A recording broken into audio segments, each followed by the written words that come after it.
Bonjour à tous et bienvenue pour une nouvelle vidéo Marprod revue de commande avec ce petit Lord Solar Leontus que j'ai donc dû convertir pour en faire un nouveau personnage, une rénovation de personnage avec le caractère de Chenkov.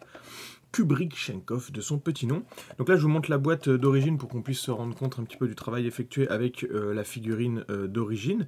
Donc là on est sur le montage classique avec ce personnage de la Stra Militarum de la garde impériale, donc qui représente un général monté sur une monture plus ou moins mécanique. Je dis plus ou moins mécanique parce qu'elle est full mécanique, mais c'est vrai qu'au niveau de la tête, on retrouve certains détails anatomiques normales d'un cheval, donc je ne sais pas si c'est un cheval vivant avec des parties mécaniques ou si c'est une création du Mechanicum complète.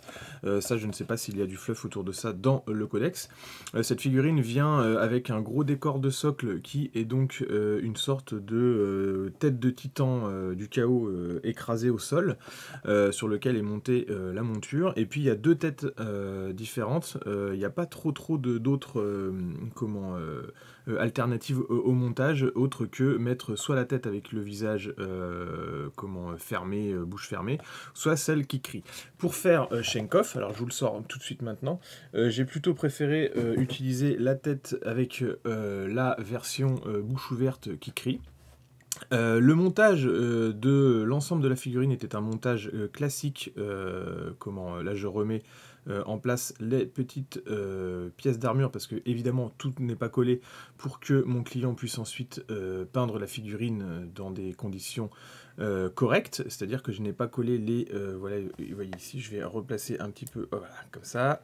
Tac, tac, avec les petites plaques d'armure.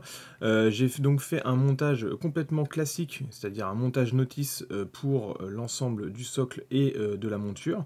Je n'ai pas collé les plaques de blindage que vous avez que je vous avais vu que je replace en début de vidéo là. Donc c'est-à-dire le plastron ici qui est en 3 parties et puis les deux grosses plaques de blindage sur les côtés parce qu'en dessous il y a des détails mécaniques éventuellement à peindre sur le cheval. Voilà, il n'est pas non plus collé au socle et tout ça, enfin il n'y a rien, tout est détachable. Le reste, donc, l'essentiel de la commande on va dire, se positionner sur le personnage, donc sur la monture. Que je vais replacer un tout petit peu. Alors, la seule modification que j'ai fait au niveau des pièces, c'est que j'ai coupé la main qui normalement était reliée à la bride ici.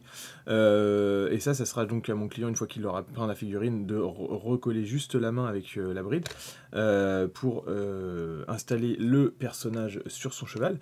Je vous le sors comme ça me permet de faire un petit zoom un peu plus, un zoom de près. L'essentiel de la commande ensuite consistait à donc retranscrire les caractéristiques de Chenkov que je vous remets maintenant ici sur le côté. Sur une nouvelle figurine. C'était une commande intéressante parce que finalement on est vraiment sur Chenkov, la figurine du colonel Chenkov, c'est un colonel à la base. C'est une vieille figurine qui date, alors je veux pas dire de bêtises, mais je pense de la V3, V4, c'est une figurine qui était encore en métal. Il n'a eu qu'une seule itération, le reste, si vous pouvez trouver des figurines plus modernes, ça sera des sculptures 3D. Et donc rénover une figurine, enfin retranscrire un personnage vieillissant au niveau de l'ancienne sculpture sur un personnage comme ça plus récent de la garde impériale, c'est toujours intéressant parce que les figurines sont aujourd'hui beaucoup plus fines en plastique et donc il y a certaines concessions qu'on doit faire sur des détails qu'on ne referait pas forcément comme à l'ancienne. Là où il a les caractéristiques les plus appuyées, c'est donc évidemment sur sa grosse stock au niveau de sa tête, mais il a aussi donc un sabre de cavalerie que j'ai dû retranscrire sur le kit d'origine. Donc là, j'ai pas modifié la pièce de l'épée, autre que la courbée. Le brillant que vous voyez, c'est parce qu'ensuite j'ai passé un coup de lissage pour vraiment enlever toutes les striures qui sont dues au ponçage ensuite. Ce que j'ai fait, c'est que j'ai tordu l'épée avec une petite flamme, pour faire une courbure, c'était une épée droite, et puis ensuite j'ai mis une petite goutte de green stuff sur le dessus, rapidement mise en forme, j'ai attendu que ça sèche, et ensuite j'ai poncé pour retrouver le tranchant de la lame et refaire la pointe d'un sabre de cavalerie. J'ai modifié également en même temps le fourreau, donc c'est pareil, le fourreau je l'ai courbé, puis j'ai refait une petite sculpture sur le bout pour faire comme si c'était un fourreau de sabre.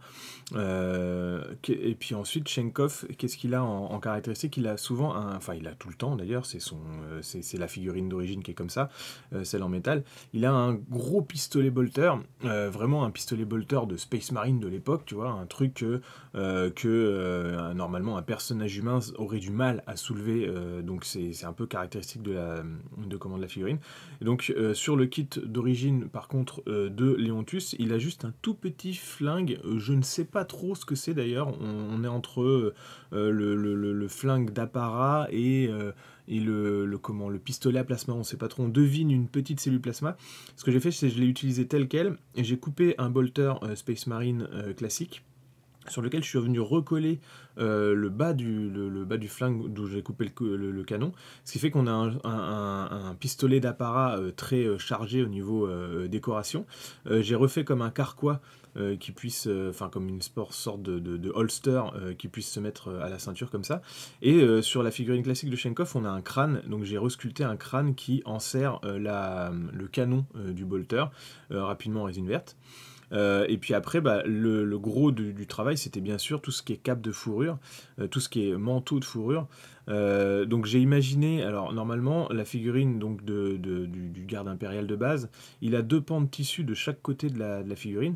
On ne sait pas trop si c'est une sorte de redingote, donc coupée sur l'arrière, ou si c'est juste des sortes d'écharpes qui sortent sur le côté.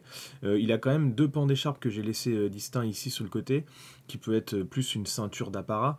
Donc ce que j'ai fait, c'est j'ai relié les 2 pans en dessous, là, vous voyez avec la pièce de résine qui ne se verra plus une fois qu'elle sera collée sur le cheval, pour former comme un sous-manteau. Donc il aurait un manteau, un manteau de base sous son armure, sur lequel j'ai fait une bordure de fourrure, et ensuite il a une cape, et donc cette cape je l'ai transformée en surmanteau qui se met donc à la hussard, c'est-à-dire juste posé sur les épaules. C'était donc une sorte de manteau d'apparat qui serait attaché aux épaules, un peu comme la cape. Donc c'est pour ça que j'ai resculpté 2 petites manches qui volent au vent. Alors j'ai respecté la dynamique d'origine de la cape pour positionner les 2 manches, en refaisant quelques plis, et après j'ai resculpté toute une bordure de fourrure sur l'ensemble de la cape et des cols. J'ai fait un col aussi sur le côté pour vraiment renforcer le côté manteau plus qu'une cape simple. Et puis le reste c'était vraiment des sculptures de petites fourrures. Donc là je mets une petite bande de résine et puis je restrie tranquillement toutes ces zones pour former un petit peu des touffes de poils. J'ai également fait les tours de gants, et puis après le gros du travail c'était sur la toque en elle-même. Donc là pour la toque, j'ai pas utilisé l'arrière de la tête qui normalement avait une sorte de halo de fer qui se positionnait juste derrière la pièce représentant le visage. J'ai juste mis une première structure en résine verte que j'ai laissé sécher, sur laquelle j'ai recouvert pour mettre ensuite de la fourrure. Une fois que j'avais fini ça, j'ai créé une toute petite structure sur l'arrière pour faire quelque chose d'un peu technologique, comme si la coiffe n'était pas juste un assemblage de fourrure, mais qu'il y avait éventuellement quelque chose, une structure en dessous. Donc il y a 2 petits, comme un T en fer derrière.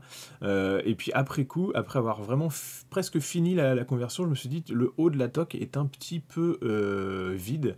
Du coup, et même si le bas du visage avec le casque d'origine donc a cette espèce de couronne de laurier qui est donc un symbole de puissance, j'imagine, pour un général de la garde impériale, j'ai quand même resculpté un aigle stylisé sur le dessus qu'on distingue, voilà, je vous le mets comme ça, juste sur le dessus, donc par-dessus la fourrure.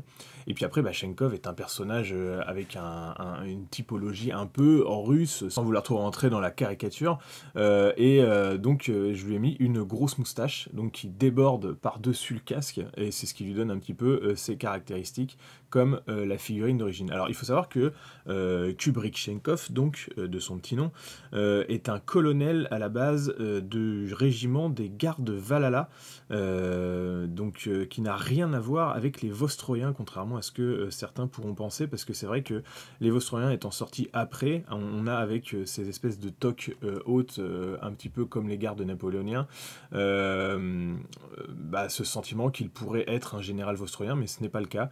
Normalement, Chenkov faisait partie des gardes Valhalla. Alors, Les deux régiments n'existent aujourd'hui plus dans la garde impériale, ou au moins sont pas vraiment des entrées codex, on va dire, même si vous pouvez évidemment les jouer comme des régiments de renom, j'imagine.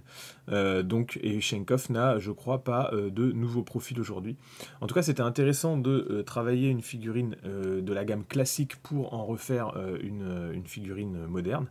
Donc voilà, je vous le mets en rotatif juste comme ça entre mes doigts. Et je vous laisse sur la fin de la vidéo avec quelques photos, on va dire, studio de la conversion.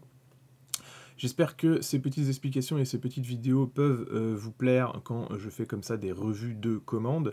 Si c'est le cas, n'hésitez pas à me mettre un petit pouce bleu et un commentaire en vidéo, c'est très important pour le référencement de la chaîne, merci à vous.